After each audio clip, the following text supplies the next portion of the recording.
it's another side that like wants to take more, wants to go that one more round, because like going that one more round when you don't think you can, that's what makes all the difference in your life. You know what I mean?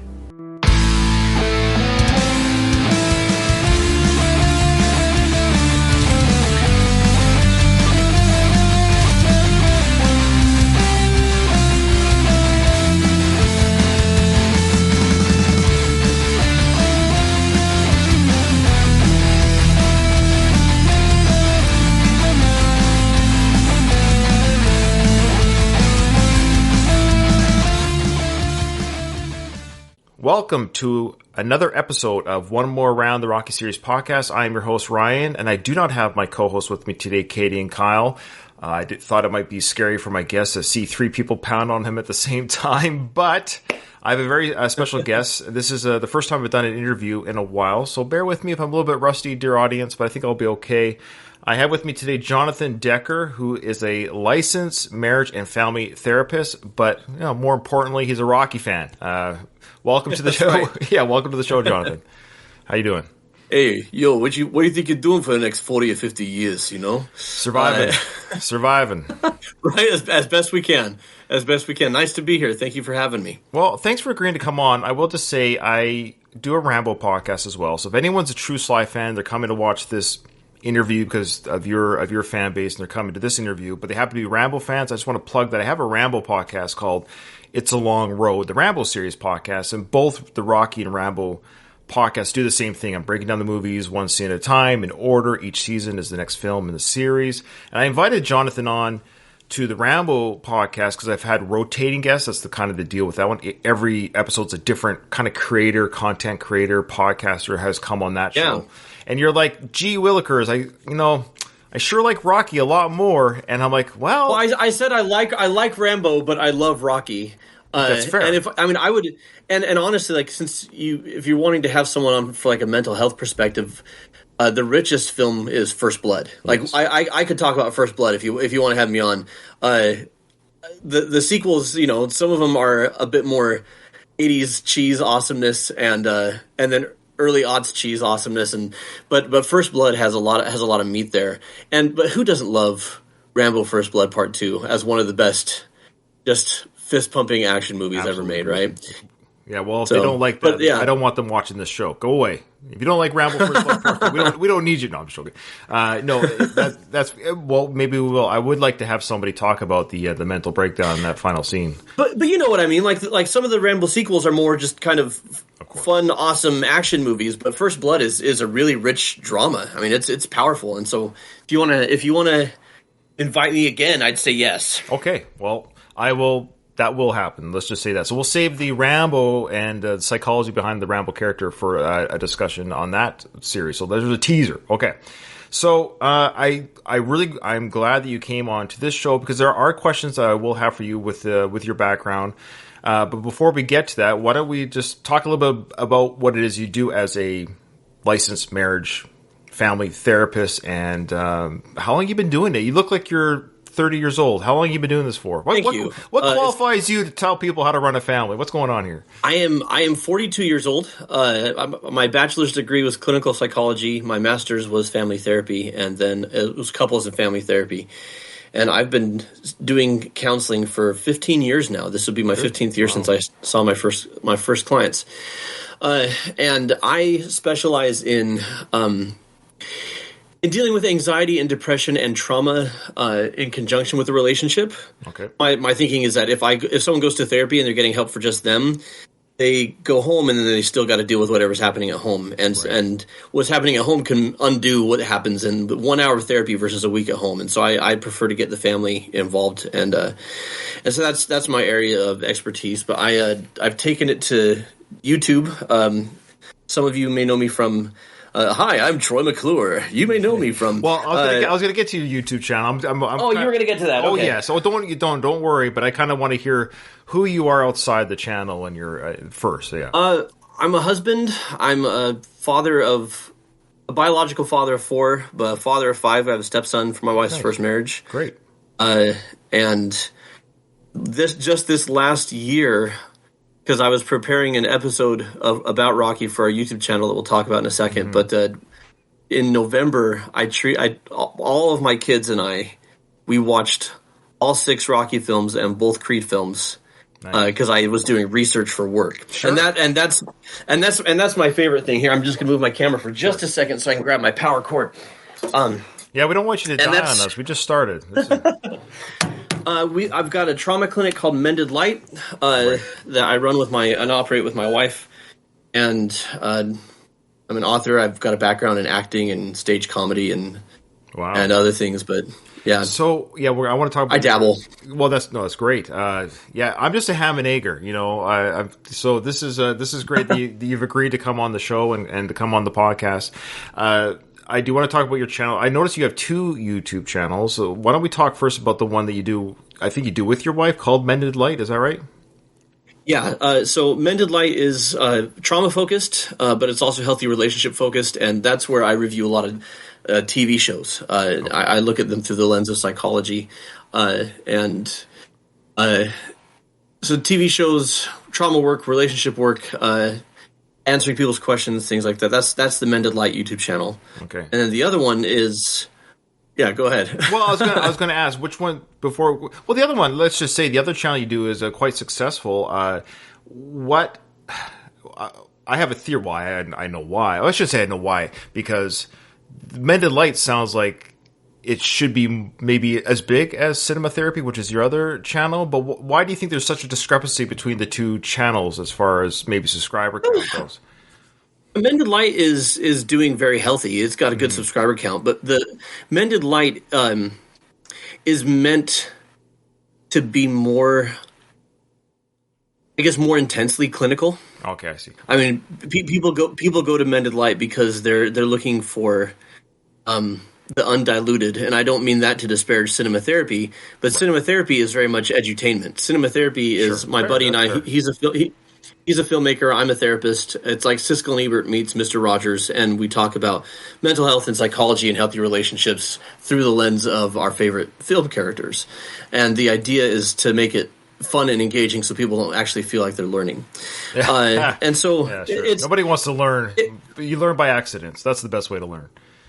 Yeah, so it's 2 different channels, 2 different purposes. With Cinema Therapy, it's meant to be like the channel is on the business side. Cinema Therapy, the channel is the moneymaker, right? Sure. Whereas with Mended Light, the channel is meant to be kind of it's meant to help people in and of itself if they can't afford counseling, but it's also meant to be kind of a funnel for if people are looking for counseling. Then the channel serves that purpose of, okay, it introduces them to our work, it introduces them to what we do. And so I'm very proud of Mended Light. It's had a lot of growth in the past year. It's got we earned our silver play button on YouTube for Mended Light last year, and we earned our gold play button for Cinema Therapy. So it was a big year for the 2 different channels. Was that just this past year? Those milestones happened just this past year? Like 2022. Wow. Yeah, and both of them, Cinema Therapy started early 2020, and Mended Light started at the end of 2020. So they've only been around for a short while. So they're doing quite well for themselves. Well, good for you. So I think that might be the problem with my show and my channel. I neither educate nor entertain. That might be so maybe that's why I have to keep my full-time job in the military in the meantime. But that's great that you do that. I will say I'm not just saying this. I watched your Cinema Therapy. Now, in the last 2 weeks, I've binged a lot of episodes, and I went specifically to movies that I know that I've seen. There was some that you react to with your partner, and you do the therapy with the movie or whatever the points, like Bullies in one or whatever it might be. And what I liked about the movies I've seen, as I started watching, of course, a handful of episodes, I saw, what it is you do and how it is you go about it. I realized, okay, you don't necessarily have to see the movie. Now, I'd recommend maybe if you don't care about spoilers, then it doesn't matter. But what I like about what you guys do is even if you haven't seen the movie or it's been a long time since you've seen the movie, it's not a movie breakdown, but you're taking elements from the film and draw them into real life and helping people work through whatever issues that they may have or want to think about that the movie would, bring forward. Right. The idea is not that movies are reality. Obviously, they're not. But sometimes movies get it right, and usually they get it right in like a really condensed form. You know, like in real life, fixing a relationship or improving your mental health is not a course of 2 hours or over a few scenes.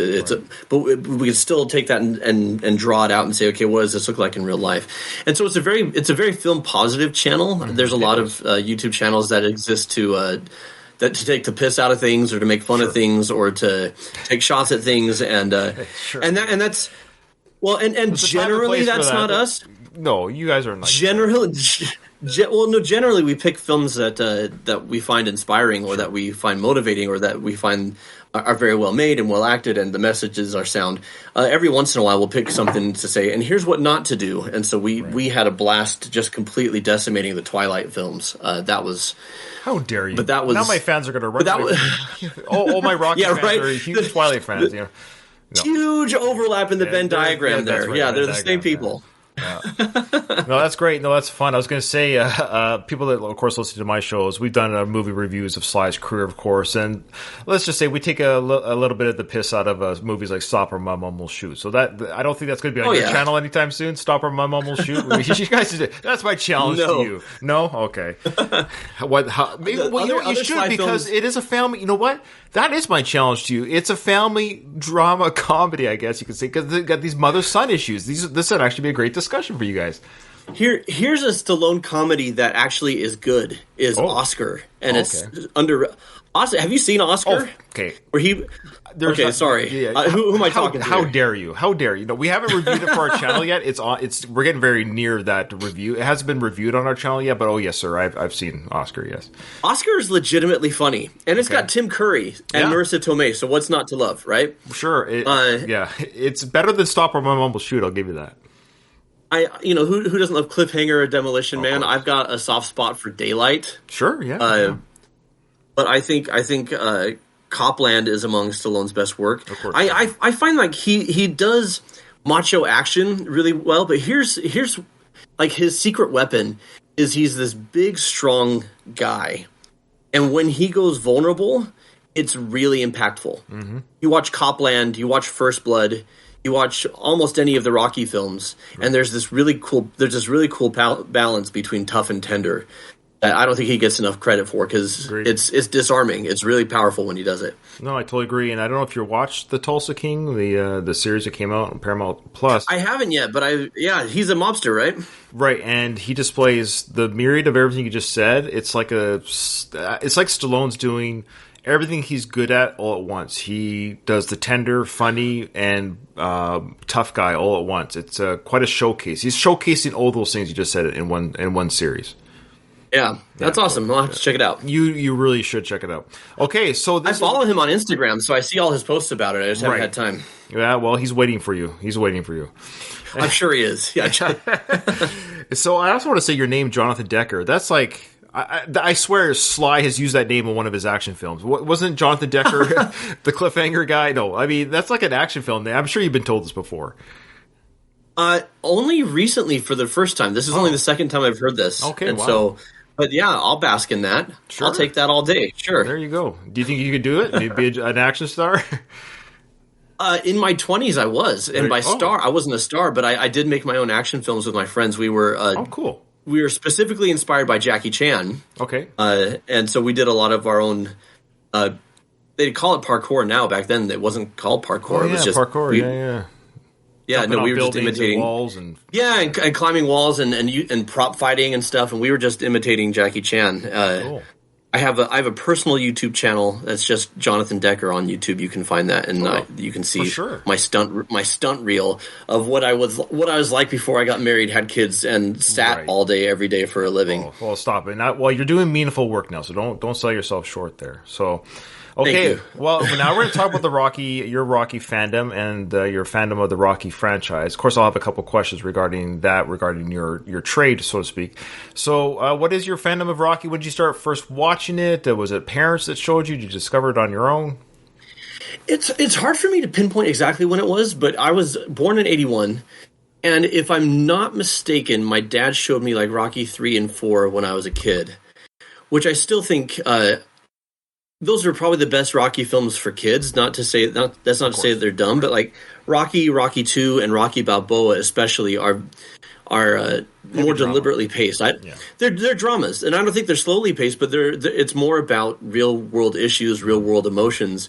Whereas if you're a kid, you can connect with Clubber Lang is a bad dude and he's got to go down, right? You can connect with Hulk Hogan, you connect with Ivan Drago. There's a beautiful simplicity to those films that makes them really easy to digest as a kid. Yeah, and so I got into Rocky. Sorry, 3 and 4 are the first and really the only films where there's a real villain, so to speak, in those first 6 films where they're truly a bad person that Rocky has to beat up. Whereas Apollo was not a villain, and neither was Mason Line Dixon and Rocky Balboa. He wasn't a bad guy. It's just but parts 3 and 4 were they were legit bad guys. And I guess Tommy in a way, but he's more of a fallen soldier, so to speak, than a bad person. He just got Well, Tommy's not a villain. Tommy's just a douche. Yeah. You know. Well, it's the mullet. I think he would have been half the douche with a proper haircut. Let's be honest. Yeah, no, that's absolutely fair. That's absolutely fair. So yeah, in 3 and 4, the simplicity of the kind of the good versus the evilness of it really jived with, you know, growing up, I'm watching Star Wars and Indiana Jones, so Rocky 3 and 4 just like fit right in there. I think it was as a teenager though that I went back and started with the first one, and you must fell in love with just how. They're like, whoa! Oh my gosh, this is Rocky. Yeah. Well, I think my dad tried to get me to watch it, and I was bored to tears when I was a child. And then I watched it as a teenager with, you know, some sort of mental maturity, and it was poignant and powerful and inspiring and all the wonderful things. You know, and so then in high school, when I'm doing high school sports, football, basketball, track. And then later, I kind of transitioned out of football and basketball because I had a lot of injuries, and I just kind of got into cross country running. But I was always holding a cassette Walkman with my Rocky mix. Nice, right? And I had to switch hands because if you run like 3 miles with one hand, your forearms get sore, so you got to switch it. And when we're at a basketball camp, I remember where I was at basketball camp and Rocky 4 was on, like we had cable and Rocky 4 was on TBS, and so we would watch Rocky 4 to get psyched for our workouts and everything, and that was the biggest thing. I mean, all through high school was Rocky was my motivation to get in shape and stay in shape. I mean, I think for a lot of people, fitness is a huge inspiration from Rocky because it's those damn training montages, man. They're amazing, and you want to believe that you can get off the couch and be a bum. And then not be a bum anymore. Yeah. Paulie's your November, December body. Then you want to get to your January body starting with Rocky regime in January. Yeah. And, you know, my first girlfriend in high school, I knew she was good to date. I did a Rocky litmus test. And back then, like, I was all about Rocky 2, and I still am. I think Rocky 2 is way underrated. Yeah, probably. But I don't know why I skipped Rocky and just took her straight to Rocky 2. But I wanted to see how she felt about it, and she loved it. I'm like, okay, we're okay to date. Like it was that serious. You and I are kindred spirits, my friend. I did the same for my lovely wife. I did the litmus test. I made her sit through the whole series because if she didn't like the Rocky films or thought, what is this hogwash, or kind of scoffed at it, like, I think it's very telling. Put it this way, I've never met a mean person. Sorry, Put it this way, anyone who likes Rocky has never been a jerk. There's a direct correlation between those two, I found. Yeah. And especially if they truly, I'll say this: you can like just Rocky 4 and be a jerk, and that's not a knock on not a knock on Rocky 4. That's just saying, like, there are people who are just like, Rocky movies suck, but I like Rocky 4, and I'm like, oh well, I don't trust you. I don't trust you. If Rocky 4 is your favorite film in the franchise, then we have some doubts. There's some doubts about you. If you have the potential to be a bit of a Paulie. No. Rocky 4 can be look. Here's my take. I think sometimes you can look at movies in a series and you could say, well, this one's objectively the best, but another one's my favorite. Like I look at the Indiana Jones films, and it's hard to dispute that Raiders is objectively the best film in that series. No, part 2, that's just me. Temple Doom. But well, hang on. We'll get to Temple of Doom in a second. We're going to take a quick tangent. But just in terms of structure and storytelling and originality and like and influence, you could say Raiders is like a perfect film. Yeah. And you can knock on Last Crusade and say, well, it's just a copy of Raiders, but it's not as violent and it's funnier. But Last Crusade is my favorite. Okay. Even though I don't think it's the best one. That's fair. Because it's got so much heart and it's so funny, right? It's great. It's great fun. It's great fun. It's the most fun of the films, yeah. It's super fun. And I will give you Temple of Doom. Dude, I did not like Temple of Doom growing up. I've done such a 180 on Temple of Doom. Like, I'm crazy about that. Maybe I'm just weird. I was the kid that loved it as a kid. I kind of loved the craziness of it. I love the Harrison Ford. It's wild. It's so Ford on the bonkers. bridge. The Harrison Ford on the bridge. That whole sequence, man. Yeah, he looks amazing. He's cutting the bridge, and something about that whole sequence. It just makes the whole film amazing. The bugs, the eating scene, everything is so crazy. I love it. The best shape he's ever been in. Yeah. Kate Capshaw doesn't bother me, and I'll tell you why. Because it's like because it's part horror. But it's part horror film. She's a scream queen. Yeah, fair enough. Yeah, she has to scream. Like, if you watch it as a horror film and she's a scream queen, it's like, oh, okay, not a big problem. Ki Hei Kwan is so. But here's why I love Temple of Doom. And then we get back to Rocky. Sure. It is especially situated as like a prequel to Raiders. Yeah, I love how it's arbitrarily just out of nowhere we've made a prequel. Yeah. It's not. And I'll tell you why. Oh, okay. We're gonna do a whole cinema therapy episode on this, but I'm gonna spoil it for you right now. Well, sure. Yeah. Indy in Raiders, he's gone from somebody who took advantage of Marion and was kind of a callow jerk to someone who actually apologizes to Marion, and he's fully committed to archaeology and preserving the sacredness of relics, and he's genuine hero in Raiders. Okay. In Temple of Doom, he's the scoundrel who hooked up with Marion and broke her heart. At the beginning of Temple of Doom, he's a Tomb Raider who associates with gangsters, who breaks the law time and time again, and he's kind of a shallow jerk. I mean, he gets to the village and not completely, like, right. He honors their customs and stuff, but he doesn't want to get involved. And the only reason he gets involved is fortune and glory. He has no aspirations of saving anybody. Or he's get in, get the stones, get out. Interesting. I've never actually watched it in the actual time order. I'm going to do that one day. You know when Belloc says to him, "You are just it'll only take a nudge to make you like me. Like I'm a shadowy reflection of you." At the beginning of Temple of Doom, Indy is basically Belloc. Oh. He's got a little bit more heart. He looks after Short Round. He's not a complete awful person. He cares when people die, but he's not a hero. He is a Tomb Raider who's out for fortune and glory, and he goes into the temple, they pull out the heart, and then they all leave, and he swings down there, he gets the stones, and he has them in hand, and he's gonna leave, and he hears a whip and a child screaming. And he turns and he looks at it, and Willie and Short Round are like, "Indy, come on, get out." And he looks at them, and you could see the wheels turning, and he's gonna leave, and then he decides to go investigate. He throws the rock, he gets imprisoned, right? The whole thing where he drinks the blood, it's like 20 minutes, it's a straight up horror film. And then when Short Round brings him back, and he says, "Indy, I love you," and everything. And then he says, and then Kate Capshaw said, Willie says, "Let's get out of here." And then he says, "Right, all of us."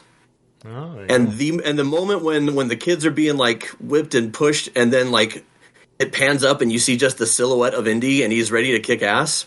You know what I'm talking? You know the one I'm talking about. I know the movie very well. I just never considered how much of the character really. It's interesting. Indy's arc goes from selfish treasure hunter, Tomb Raider, to genuine bona fide hero who returns the stones and saves the children. And he goes from someone who Belloc recognized as being almost just like him to a legit hero who is nothing like Belloc, and that carries through the rest of the series. Interesting. Temple of Doom is the truth, man.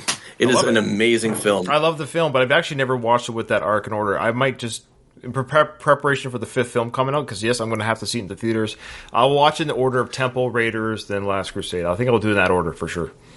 Yeah, that's awesome. Yeah, but if you pick any of the original 3, then you haven't picked a bad film for your favorite indie film. No. Okay, so now let's go back to Rock. No, don't. Whatever. Who cares, right? This is great. I suspect there is a Venn diagram crossover between Rocky fans and indie fans. Because it's the same kind of look. We're in the same age bracket of films. These are our childhood memories. Right? Macho 80s awesome movies. Yeah, sure, awesome. Yeah, we love Harrison. Okay, question about Adrian and Rocky's relationship. You're a family therapist. How would you describe their marriage?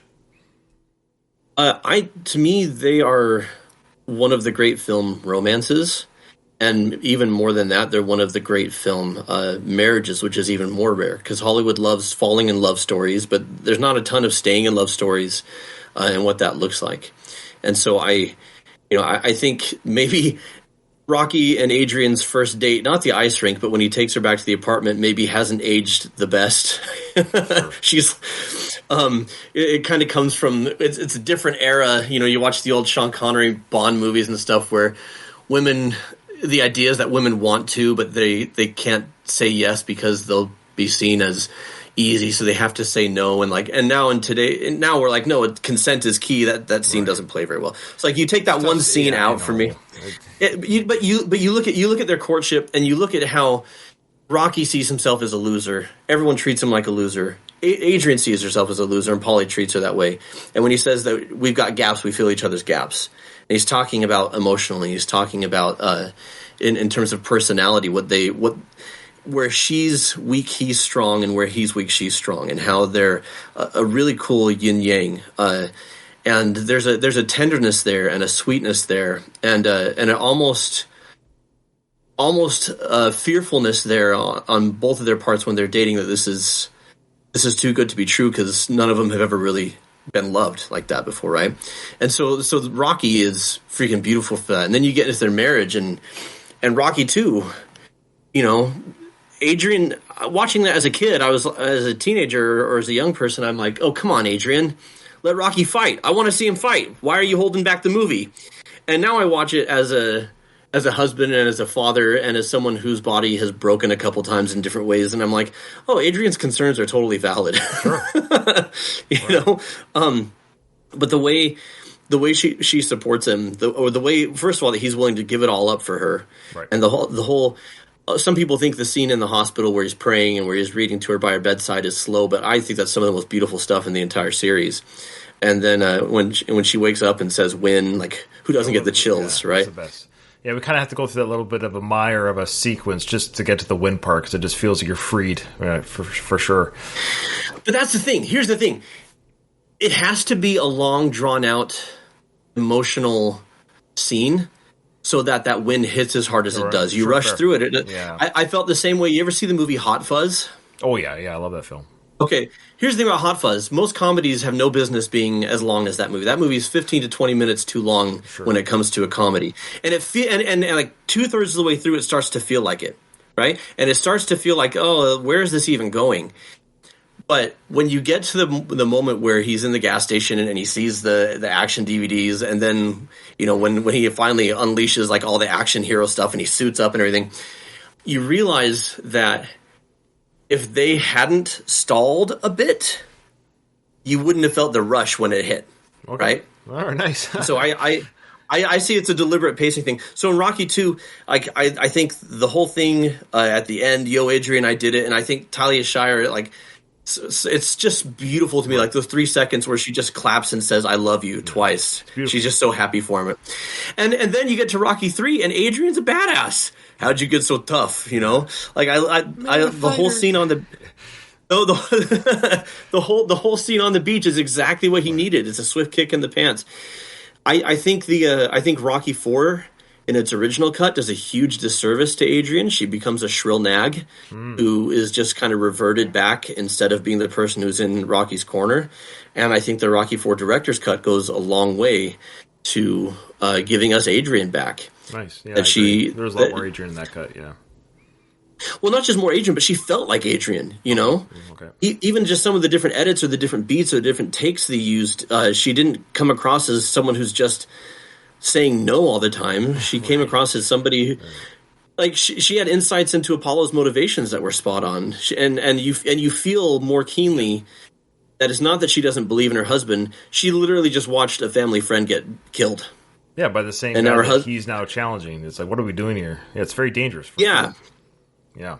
Like I just think all of the Rocky 4 director's cut salvaged. Like I'm a huge fan of that cut. Yeah, it's a great cut. I think Rocky 4 is, if we're honest with ourselves, we all love it for nostalgia. It's a music video. Mm-hmm. It's a series of montages. Adrian's a shrill nag. Apollo goes out like a chump. He's a Apollo freaking Creed, and he goes out like a chump. Yeah. And we love it because of that last half hour, right? And you get the director's cut, and suddenly Apollo puts up a major fight before he goes down. Yeah, he goes His down motivations make a lot, and the idea that he didn't want to go quietly into the night, like he went to this fight thinking like realizing I'm a warrior, this is how I want to go out. And when he realized that he could be killed in the ring, he was more aware of that than anybody. Once Drago started whooping him, and that Apollo chose it. He chose to go out like a warrior. Like, I just think that the whole thing just made it so much, and it ties. They use Bill Conti's music more. Yeah. Rocky's graveside eulogy actually, like Rocky IV now feels like, instead of this weird outlier that doesn't fit in with the rest of the series, it feels like a Rocky movie. Totally agree. And well said. Yeah. And Drago puts up more of a fight. No, not Drago. Sorry, that Rocky and Apollo. Like in the original cut, Rocky gets his butt kicked the entire fight and then rallies at the end. Right. And I think it's so much cooler when Rocky is beating Drago throughout the whole fight. Like, he's kicking his butt right back there. Good point. And it makes it, to me, it's even scarier because Drago, instead of just being like this impossible killing machine, Drago's taking a beating from Rocky, just like Rocky's taking one from Drago, and Drago keeps coming. Yeah. Right? And that whole to the end for himself. He was fighting. We forget that the Drago arc at the end there, he was actually fighting for. He fights for me. He says, "I fight for me." So we forget that he actually turned on himself or his own country, saying, "No, this is about my own personal going the distance, so to speak." Yeah. And you see that he's their puppet throughout the whole thing a lot better. And you see, so when he says, "I fight for me," before in the movie he said that, and you're like, "Oh, okay, whatever." And now you realize, oh no, he really fights for himself because he's being stripped of his individuality. Yeah. You get more love for the Russians as people, and you also get, I think my biggest save is Stallone's speech at the end is more subdued. And even though he wins over the crowd, he doesn't win over the Politburo, which always seemed like a bridge way too far. Like, like the Politburo is... He doesn't end the Cold War in the director's cut, I don't think. Yeah, the Politburo just stands up and walks out because they're pissed that their people are cheering for him. Like, it's so much better that way than like Mikhail Gorbachev standing up and applauding Rocky, and I'm just like, I don't believe it. I don't believe it for a second. No, it's a much better cut. Now, but there's a couple things I want to get to before our... I mean, I could talk Rocky forever, and that's good. I know you can too, but there's a couple things I want to bug your brain about. One is, do you think, or I don't want to lead the witness here, so, well, I guess what evidence, because we're talking about the evidence of the marriage that we see on film, so we can't make up stories that we don't see on film. So the question is, in Rocky V, of course, we have the whole father-son relationship coming to a head. Was Rocky Jr., Robert, was his behavior towards his father justified, and then was Rocky actually not a great father? Is it your opinion, as again in your job here, was he a bad father, or was Robert a spoiled brat, or a bit of both? A bit of both, but it's less about good versus bad and more about, is it working? I think because Rocky shows how much he loves Robert in Rocky III, Rocky IV. Yeah, he loves his son. Yeah, he loves his son, but he's, the Rocky films are such a, Stallone himself will say this, they're the life of Sylvester Stallone, right? And how for so much of the 80s he was chasing his own dreams, he was chasing his own ambitions, and wasn't really there for Sage. And you see that now in how close he is with his daughters, that he learned from that, like he didn't want to repeat that mistake, right? Sure, yeah. Is Rocky a bad father? No. Rocky has lost his career, he's lost his passion, and so he's trying to live vicariously. And his arc in Rocky V, I think Rocky V is a couple of script changes and edits away from actually being a decent movie, but it just doesn't come together. Like, there's a lot of interesting stuff in Rocky V that I like exploring, but it just never quite... Sly might work on a director's cut for that. I would love that if he could. I don't imagine the same magic he worked for Rocky IV, just because I don't think the source material is quite as engaging. But I could be wrong. But I don't think he's a bad father. I do think, if we carry on the marriage conversation, I think Rocky Balboa is hands down my favorite of the Rocky films. Okay. The reason for that is, I was really excited that it was coming out. I remember when the trailer dropped and people were laughing in the theater and saying, "Not another one of these." And yeah, I recall that too. I kind of the scoffing. Yeah, yeah, a lot of scoffing, and I was excited. I was really hoping that he'd pull it off, and I went to see it, and I did a marathon leading up to it at home on DVD, and then I went to see it, and found it just to be a spectacular return to form and smart and emotional in all the right ways. Like, I heard James Mangold say something about Indy 5, speaking of Indy, that he doesn't talk about Rocky Balboa, but it made me think of Rocky Balboa, which is, in the original script for Indy 5, there were a couple of like jokes about Indy's age, but otherwise it was just another Indy adventure. And he says, no, whatever is your greatest perceived weakness, lean into that the hardest. And so Indy 5 now became about like Indy at the end of his journey, right? And that's more poignant. And I see Rocky Balboa the same way.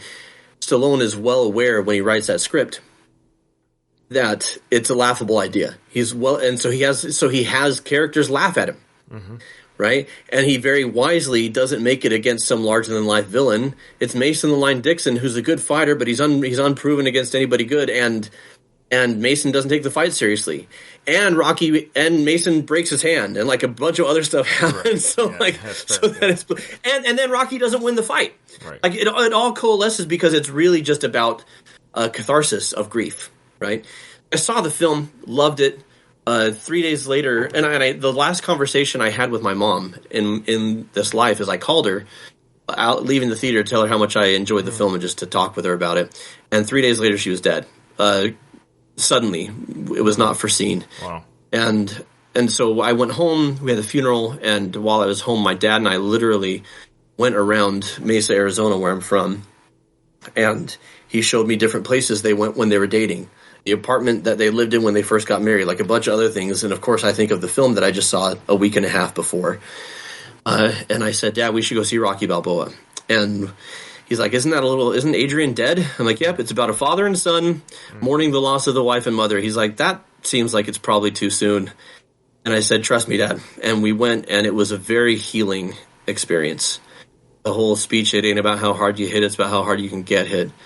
The whole bit where he's in the ring and he gets hit, and he repeats that line to himself while there's images of him and Adrian together flashing, and then he just says, get up. And the crowd is chanting. Like, that was what we needed. And my dad and I went into the foyer of the theater and just hugged and cried as people were walking around about us, and we didn't care. I've turned to that film many, many times. That's a Darkest Hour film for me. That's like Return of the King, Ride of the Rohirrim type thing. Like but when times are dark and when things are hard, like what do you turn to? And that film is very personal for me. Well, obviously sorry for the loss you experienced at that time, but I would assume, I could be speculating here, but would this be the kind of the genesis of the idea for you to combine film with healing? Yeah, I used that film to help people through grief in therapy and in courses that I taught. And when I had the idea to do the YouTube channel and I called my buddy up, I knew sooner or later we were going to get to it. The thing is, like, our demographic is 60% female, 40% male. And so anytime we do Terminator, Raiders of the Lost Ark, Die Hard, the episodes do fine. But first couple of years of building a YouTube channel, you're focused really intensely on growth. And you figure out, okay, what are the episodes that are performing well? What are the things that your fan base wants to see? And so we've done a lot of those episodes, and we've occasionally said, here's something I want to do. Probably won't perform super well. We're going to do it anyways, right? That's what I do on my channel. It doesn't do very well, but I do it anyway. That's been my business model. I should look at yours. Keep going. I'm listening. Well, so we did like Die Hard and The Matrix and Terminator 2 and Mad Max Fury Road, a bunch of other stuff. But, a lot of times we focus on romances or animated films or things like that our fan base really enjoys. But we've had some success with Lord of the Rings and Harry Potter and Star Wars and Marvel and things like that. But and so we're finally at a place where I said to Alan, my co-host, I said, we're doing well enough now that we need to do Rocky. Yeah. I have no idea whether the episode will perform. My hope is that a different. Got to do it. But it doesn't matter. We're doing Rocky, and we've already we have a Patreon where we release the episodes, director's cuts versions early. Sure. And so that dropped today. The actual episode drops tomorrow, Tuesday. Any feedback the 28th. on the Patreon regarding it? Any feedback? Oh yeah. Lots of women who said I never gave Rocky the time of day. God, I thought it was just a like violent fight movie or what.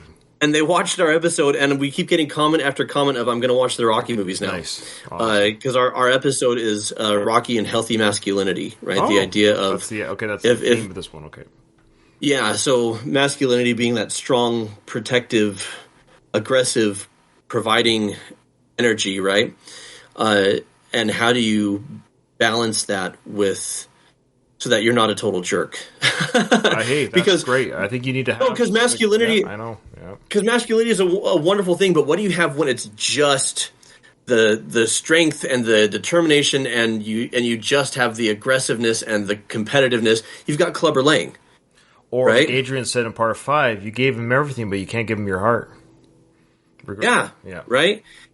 And so I look at Rocky the same way I look at like Aragorn from Lord of the Rings. We talked about how that is a man who can decapitate an orc right. and then also write a poem.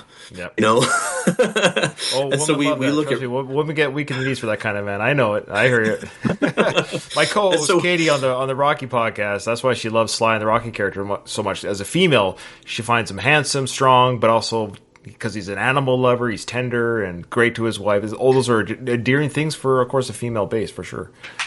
And has no. I mean, I know some people poke fun at Rocky and Apollo frolicking in the ocean, but like, oh man, Rocky, beautiful romance, bromance. But Rocky's not afraid to be affectionate with men, of course. And he doesn't need to say anything stupid like no homo or anything like that. He's just like, hey, I love you. Yeah, like you're a Creed, and I love you, kid. Yeah. He said that at the funeral. He goes, "I love you, Apollo." Did he say "I love you, Apollo" at the funeral? I swear. In the director's cut version, he does. Yeah. Okay. No, that's right. He says, "I really loved you, man." Like that's right. And then he also told Mickey that he loves him. So, and Mickey told him. Here's that old crusty Mickey saying, "I love you, kid. I love you." So Yeah. And I've had some people who've chimed in, and they're saying that Rocky is the greatest chick flick that ever got Trojan horse. That ever got Trojan horsed in, as a guy's movie. Just a. Okay. I hate romantic movies, says the Rocky fan. Yeah, I know it's a great love. It's the greatest love story of all time in my books. Yeah. No true Rocky fan. That's my point. And that's why if all you like is Rocky 4. Sure. You can still be an a-hole, especially if you've only seen the original cut, because the romance isn't really there. No, it's an oiled up slugfest, right? But if you actually enjoy the Rocky series, it is a beautiful love story. Really, ultimately, from Rocky 1 to the last film, Rocky Balboa, and even the Creed films, this is investigated. But the idea, it's actually the story of Rocky and Adrian. And it is. Yeah, it is. Yeah, absolutely. And Rocky Balboa is so interesting because she's not in the film, but the entire film is a love letter to her. That's right. She is the film. She's the reason why Rocky is the way he is.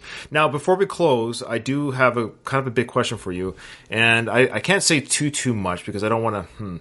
But this is the question I have for you. Creed 3 is coming out, okay? And within the Rocky fan, now I know you're a big Rocky fan, but I run a Rocky podcast. That's kind of my world, and so within my world, within the fandom of Rocky, I kind of get a lot of, just like if you're a Star Wars fan, you get, let's say, people hating Last Jedi, or you get that kind of dialogue. So within the fan, I basically track the comments of fandom, right, good and bad within the Rocky franchise.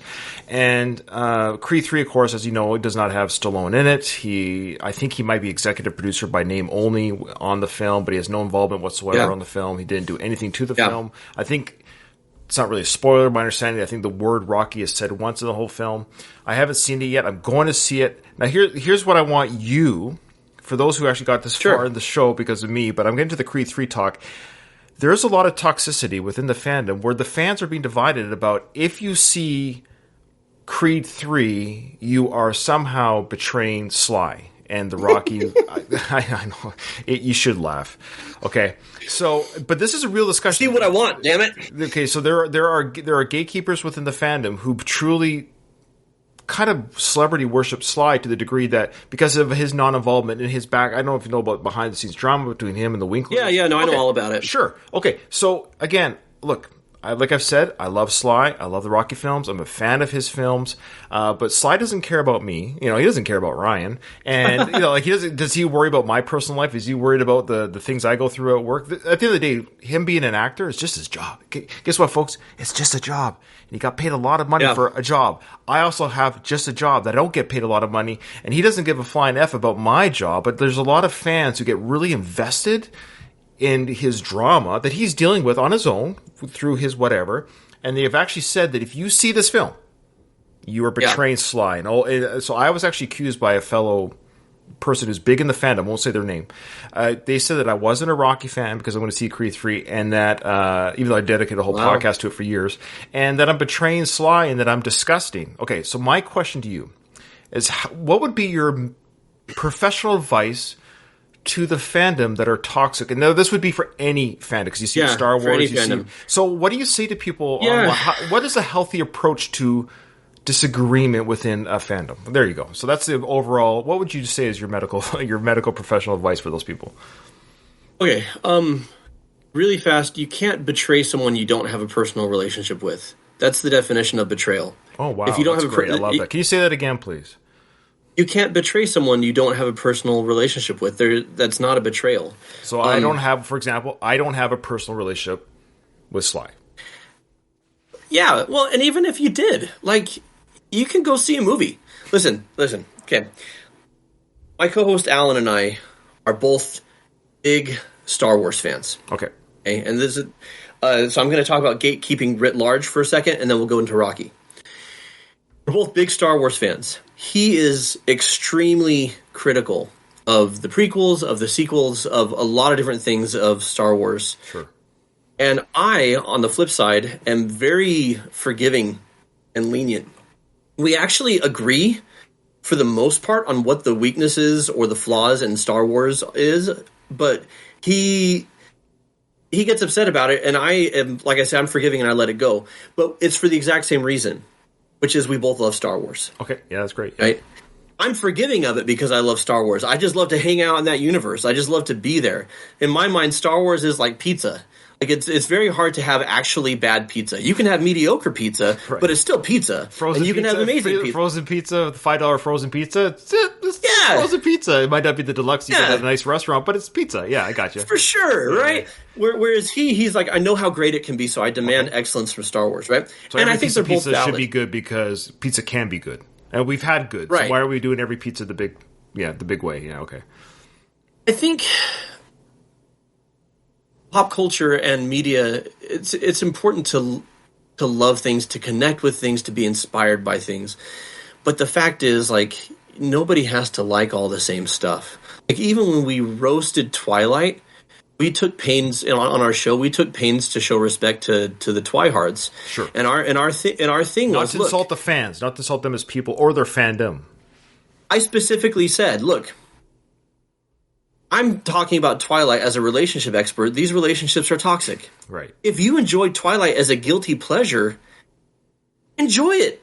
Right. Lap it up. I'm not going to judge you for that because I like Fast and the Furious, and this is going to piss some people off, but that's equally stupid. How dare you? It's about family. You're a family therapist. Come on. Fast and the Furious is about family. It's all about family. No. Listen, Fast and the Furious is far more entertaining. Yeah, of course. And far more awesome. But if we're talking about just like storytelling stupidity, like they're equally stupid universes, right? I totally agree. Well said. I totally agree. I know what you mean. But I love Fast and the Furious. Like, people gotta love what they love. And the whole thing about gatekeeping, like, it becomes a personal attack. This is just about life in general now. If I have a position, my identity becomes wrapped up in that position, and I feel like I've arrived at that through logic, and I have an emotional attachment to it. And if someone else has arrived at a different position, I can see that as a threat. It's a threat because does that mean I'm wrong? Does that mean I'm stupid? Does that mean that my position is invalid? No, I can't be wrong. I'm right. They are wrong. They're the enemy. They're stupid. They're blah. And why we do this with pop culture is beyond me. You know, like when people hated on Last Jedi and started sending death threats to. It's my favorite one, by the way. I love it. Absolutely love it. I don't know why, but I love it.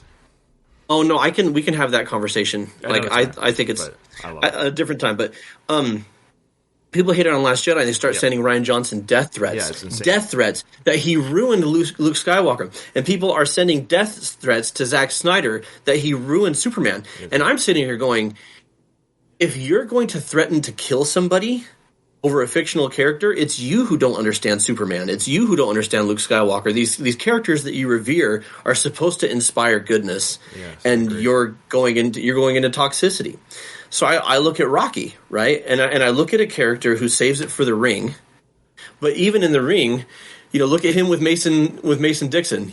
You one crazy old man. You'll get there. Yeah, he doesn't hate the guy. No, it's a great comeback. Yeah, you'll get there. If you're lucky, you'll get there. That's what he could have said too. If you're lucky, you'll get to my age. That's the whole point of existing. Well, it's a comeback, but it's not a mean comeback. No. Like there's a great response. Like, there's affection. Yeah, like at the end, he says, "You're a great champion. You got heart." Like he says that to Mason. Like Rocky is someone who shows respect. Yeah. Even in like the Rocky IV director's cut, like he pounds the rock with Drago at the end. There's all sorts of stuff, and so I look at Rocky. And I think Rocky is a character that's meant to inspire goodness and kindness. Yeah, so it's my pledge or plea to the Rocky fandom. I know in our Facebook group I made it clear that you can have disagreeing opinions about the film. Absolutely, Creed 3 in particular is what I'm getting at. And we've had it, and I've said as long as you disagree about the film and your feelings on the film and don't attack people's opinion, like the person giving the opinion, like you're stupid for saying X, Y, Z. No. You could say your piece, why you did or didn't like so. Absolutely, freedom of discussion as long as you're never attacking the individual. So once we got to, I actually got attacked by an individual. It's like that kind of stings. That sucks. I don't think that's the Rocky spirit to attack the individual. No. You can say, hey, I don't agree with you. I think it's going to be garbage, or I don't agree with you. I think it's going to be great. Great. You can disagree without being hurtful. Is my plea. Yeah, absolutely. Well, and here's what I'll say about Creed 3 and the whole Erwin Winkler and Stallone thing. Stallone was a nobody who wrote an amazing screenplay, and by nobody I mean in the eyes of Hollywood or the world. Obviously, everybody's a somebody, but like he's a nobody. He needs somebody to produce the film. Erwin Winkler gambles on him because he wanted to get a real a Hollywood A-lister. He wanted Burt Reynolds or somebody to play it, right? And Stallone says, no, it has to be me. So Erwin Winkler secures the rights, is my understanding, and he's held on to them ever since. It's like the scene of speaking of Last Crusade where the guy says he chose poorly. I hate to say it, Sly chose poorly in that moment. He was but here's the thing. Well, no, I don't mean foresighted. It's such like in that moment he did the best he could with the information that he had. And I don't know if he chose poorly because the fact is maybe Rocky doesn't get made unless he plays the way the game is played. It's not successful. It's a bomb. It destroys his career. It was a gamble. Right. Yeah. Now you can say, and there's an argument to be made that if we're not looking at it like business, we're looking at it like goodwill between people who've scratched each other's backs. Sure. That on a human level, does Erwin Winkler owe Stallone? Absolutely. Of course. On a not legal, not business, just like on a human level, Erwin Winkler. He's being kind of stinky about this. Absolutely. And company, like, who even knows who Erwin Winkler is if not for Rocky? Nobody. Of course. Maybe in the 70s. He built that production company. Let's be honest. And so Erwin Winkler, in terms of integrity and like human decency, should he renegotiate with Stallone? Yeah, he absolutely should. Okay, but the other side of this is it's Hollywood, and it's business. It's money. It's always about money. And Erwin Winkler owns the rights. Yeah, and it's really sad that Stallone really can't do anything about it. It sucks. But what I will say about Creed 3 is.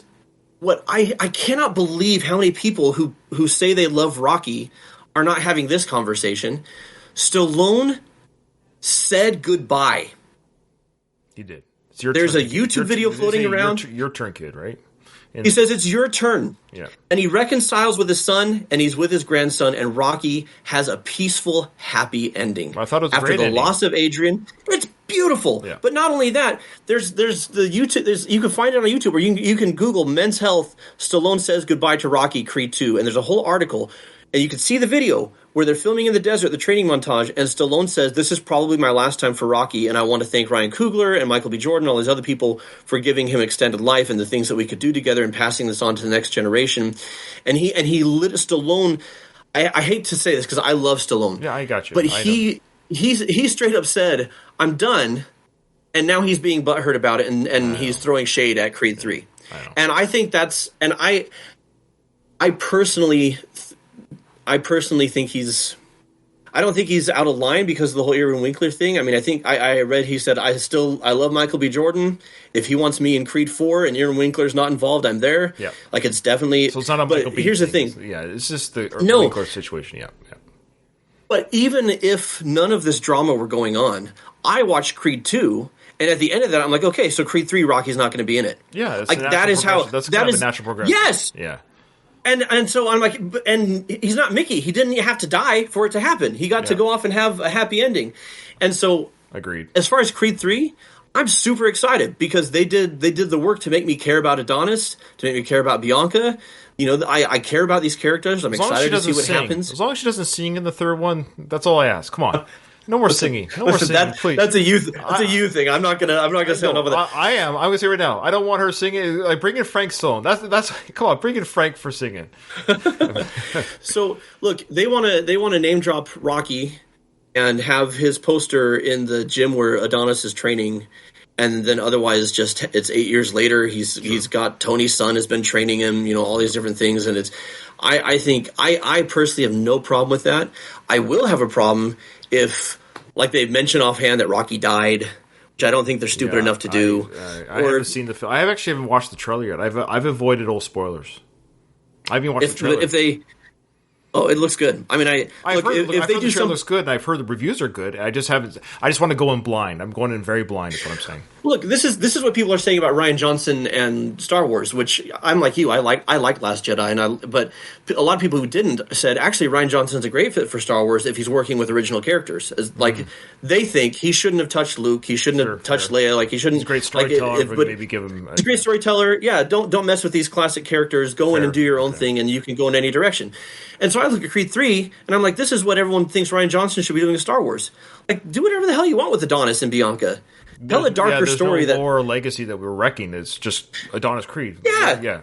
Tell a darker story that Sly's not a fan of, because it's not a darker story involving Rocky. That's right. His character's untouched. I'm reading review. Right. His character, as long as his character is untouched. And so that's my 2 cents on it. No, I totally agree. It's very sound, and it's a good plug for the way you handle issues in your practice. I thought it was very well said. Yeah, it's very reasonable. Yeah, perfectly said, actually. I've never thought of it that way, that if Rocky... It's almost better that Rocky's not in it. Maybe it's better that the character's not touched, because if it's complete garbage or whatever it is, or if Adonis does something crazy, like, I don't know, throws Bianca off a building, whatever, whatever happens, yeah, you're right, the Rocky legacy had it send off, and the Rocky character is living in peace with his family in Vancouver or whatever like that. So... Well said. Which I know you're happy about because you're a Canadian. You want to see. It's like I love it. Rocky just lives a few meters away from me. That's great. He's out training in the snow still. It's fantastic. Yeah, I know we got snow again today. Jonathan, this has been. I mean, I've already taken an hour of your time. This has been an absolute joy and pleasure to speak to you. Your obviously your YouTube channel is doing very well, so I appreciate you taking a chance on me, a little ham and egger, coming on the show and. Cracking wise about the Rocky character, about what you do, and your YouTube channel. Again, plug it again if you'd like. I'm going to tag it. Look, no one's jumping to your like you're not going to get a big spike. I hate to tell you, you might lose some listeners if you come on my show. I don't know, but you do a great job, and of course your show will be plugged. But again, it's cinema therapy. You guys are doing really well. I love what you do, and I'm looking forward to, obviously, to the Rocky episode. So I'll be watching that tomorrow. And my goal will be to get this interview out about the same time you release the show, so then people will just see this interview on my channel, and they'll go jump over on your channel, watch the Rocky discussion, which I have a feeling it will do very well. I don't think you have to worry about that. I don't think you have to worry about it doing poorly. Rocky's a well-loved character, and you guys do a great, very good job on your channel. Thank you very much. It's been a pleasure. Thanks for having me. Thank you.